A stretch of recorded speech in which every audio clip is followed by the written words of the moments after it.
দুপুরে গরম ভাতের পাতে যদি কুঁদরির এই রেসিপিটা থাকে তাহলে আর কোনো কিছুর প্রয়োজন হয় না। শুধুমাত্র এটা দিয়ে কিন্তু সব ভাত খেয়ে নেওয়া যায়। নমস্কার বন্ধুরা, মনীষা রান্নাঘরে সবাইকে স্বাগত। প্রতিদিনের মতো চলে এলাম আবারও একটা রেসিপি নিয়ে। আশা করি আপনাদের ভীষণ ভালো লাগবে। তাহলে চলুন বন্ধুরা, রেসিপিটা শুরু করে দেখে নেওয়া যাক এই রেসিপির জন্য আমার কী কী উপকরণ লাগে। তো প্রথমেই এখানে নিয়েছি 250 গ্রাম কুঁদরি আর নিয়েছি একটা আলু। কুঁদরি বেশ ভালোভাবে ধুয়ে নিয়েছি গোটা অবস্থায়, সাথে আলুটার খোসা ছাড়িয়েও ধুয়ে নিয়েছি। এবার একটা ছুরির সাহায্যে কুঁদরিগুলো আমি কেটে নেব। দেখুন, এইভাবে একটা কুঁদরিকে আমি 4 টুকরো করে নিচ্ছি। এখানে কিন্তু আমি আলুর বেশি ব্যবহার করছি না, জাস্ট একটা আলুর ব্যবহার করছি। আপনারা যদি আলু বেশি পছন্দ করেন তাহলে বেশি আলু দিয়ে রান্নাটা করে নিতে পারেন, বা শুধুমাত্র কুঁদরি দিয়েও রান্না করে নিতে পারেন। কুঁদরিগুলো কেটে নিয়েছি কিন্তু আর ধোবো না। এবারে আলুটাকেও কেটে ধুয়ে পরিষ্কার করে নিয়েছি। রান্নার জন্য এখন আমি গ্যাসে কড়াই বসিয়ে দিয়েছি। কড়াইটা গরম করে এখানে আমি কিছুটা পরিমাণে সর্ষের তেল দিয়ে বেশ ভালোভাবেই নাড়াচাড়া করে নিলাম। এবার ফোড়নে 1/2 চামচ পরিমাণে গোটা জিরে আর দিয়ে দিলাম কালো সর্ষে, সঙ্গে একটা শুকনো লঙ্কা দিয়ে বেশ ভালোভাবেই নাড়াচাড়া করে নিচ্ছি। এবার একটা মাঝারি সাইজের পেঁয়াজ কুচি দিয়ে দিলাম, আর পেঁয়াজটা দিয়ে বেশ ভালোভাবেই নাড়াচাড়া করে পেঁয়াজটাকে হালকা করে ভেজে নিতে হবে। এই সময় গ্যাসের ফ্লেমটা আমি মিডিয়ামে রেখেছি, আর মিডিয়াম ফ্লেমে রেখে পেঁয়াজটাকে একটু লাল করে ভেজে নিলে রেসিপিটা কিন্তু দারুণ হয়। এবারে দেখুন, পেঁয়াজের গায়ে সুন্দর একটা কালার ধরেছে। এখন আমি কেটে রাখা আলু দিয়ে দিলাম। আলু দিয়ে বেশ ভালোভাবেই নাড়াচাড়া করে নিচ্ছে। এবার দেখুন, এখানে কেটে রাখা কুঁদরি দিয়ে আবারও আলুর সঙ্গে নাড়াচাড়া করে আমি ভেজে নেব। কুঁদরি আলুর অনেক রকমের রেসিপি খেয়েছেন, তবে এটা একবার হলেও ট্রাই করে দেখতে পারেন, ভীষণ ভালো লাগে খেতে। দেখুন, এইভাবে কিছু সময় ধরে নাড়াচাড়া করে নেওয়ার পরে এবারে এখানে স্বাদ অনুসারে দিয়ে দিচ্ছি লবণ, আর দিয়ে দিচ্ছি হলুদের গুঁড়ো।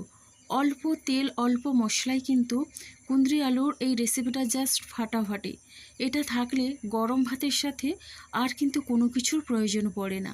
এবার দেখুন, লবণ আর হলুদের গুঁড়ো দিয়ে বেশ ভালোভাবেই নাড়াচাড়া করে আমি মিশিয়ে নিচ্ছি। এখন আমি এটা ঢাকনা দিয়ে রান্না হতে দেবো মিনিট 4 মতো। এবার দেখুন, 4 মিনিট পরে ঢাকনাটা খুলে আবারও নাড়াচাড়া করে নিচ্ছি। এটাতে যেহেতু জলের ব্যবহার করা হবে না, এখানে এইভাবেই ঢাকনা চাপা দিয়ে বারে বারে নাড়াচাড়া করে রান্না করে নিতে হবে। এবারে এখানে আমি দিয়ে দিচ্ছি, দেখুন, কাঁচা লঙ্কা চেরা তিনটে কাঁচা লঙ্কা চেরা দিয়ে দিচ্ছি একটা টমেটো, মাঝারি সাইজের টমেটো এইভাবে লম্বা করে কেটে নিয়েছি। এবার অল্প পরিমাণে দিয়ে দিলাম এখানে ঝাল লঙ্কার গুঁড়ো, একটু ঝাল ঝাল হলে খেতে বেশ ভালো হয়। আর দিয়ে দিলাম এখানে জিরের গুঁড়ো। এবারে আমি বেশ ভালোভাবেই নাড়াচাড়া করে মিশিয়ে নেব। এই রেসিপিটা একবার হলো ট্রাই করে দেখবেন, আর কেমন লাগলো কমেন্ট করতে ভুলবেন না। আপনাদের একটা মিষ্টি কমেন্ট আমাকে অনেকটা উৎসাহ দেয় নতুন নতুন রেসিপি বানানোর জন্য। ঢাকনা দিয়ে আরও 2-3 মিনিটের মতো রান্না করে নিয়েছিলাম। এবার আবারও ঢাকনাটা খুলে নাড়াচাড়া করে নিচ্ছি। এই রেসিপিটা শুধুমাত্র দুপুরে ভাতের সাথে নয়, এটা রুটির সাথেও খেতে দারুণ লাগে। যারা কুঁদরি একেবারে অপছন্দ করে, তো এইভাবে একবার রান্না করে দেবেন, দেখবেন সবাই কিন্তু চেটেপুটে খাবে।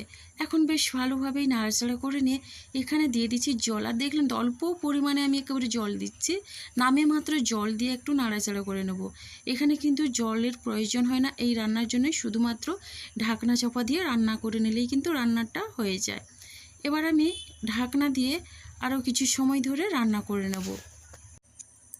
আর কুঁদরির এই রেসিপিতে আমি এখানে পেঁয়াজের ব্যবহার করেছি। যদি আপনারা এটা নিরামিষভাবে বানাতে চান তাহলে পেঁয়াজ না দিয়ে একই রকম পদ্ধতিতে রান্নাটা করে নিতে পারেন।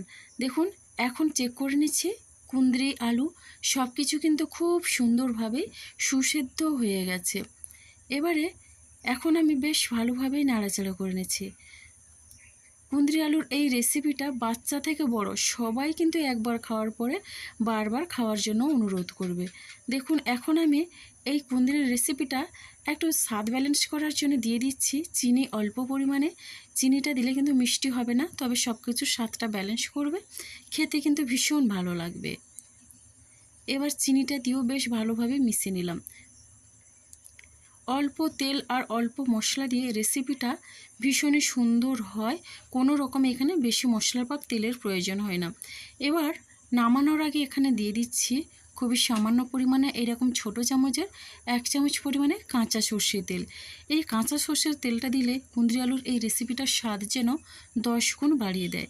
রেসিপিটা কিন্তু আমার রেডি পরিবেশনের জন্যে। ভালো লাগলে অবশ্যই লাইক, কমেন্ট, শেয়ার এবং সাবস্ক্রাইব করে আমার পাশে থাকবেন। আর হ্যাঁ, একটা মিষ্টি কমেন্ট করবেন। আপনাদের একটা মিষ্টি কমেন্ট কিন্তু আমাকে অনেকটা উৎসাহ জাগায় নতুন নতুন রেসিপি বানানোর জন্য। তাহলে দেখলেন তো অল্প সময়ের মধ্যে কীভাবে কুঁদরি আলুর এই রেসিপিটা রেডি হয়ে গেল। তো আজকের রেসিপিটা আমার এই পর্যন্ত। আর আগামীকাল আসবো আবারও একটা নতুন রেসিপি নিয়ে। আপনারা সবাই সুস্থ থাকুন, ভালো থাকুন। অসংখ্য ধন্যবাদ আর অনেক অনেক ভালোবাসা রইল আমার সোনা বন্ধুদের জন্যে। এই লোভনীয় রেসিপিটা একবার হলেও ট্রাই করার অনুরোধ রইল। তাহলে বন্ধুরা, আজকের মতো সবাইকে টাটা।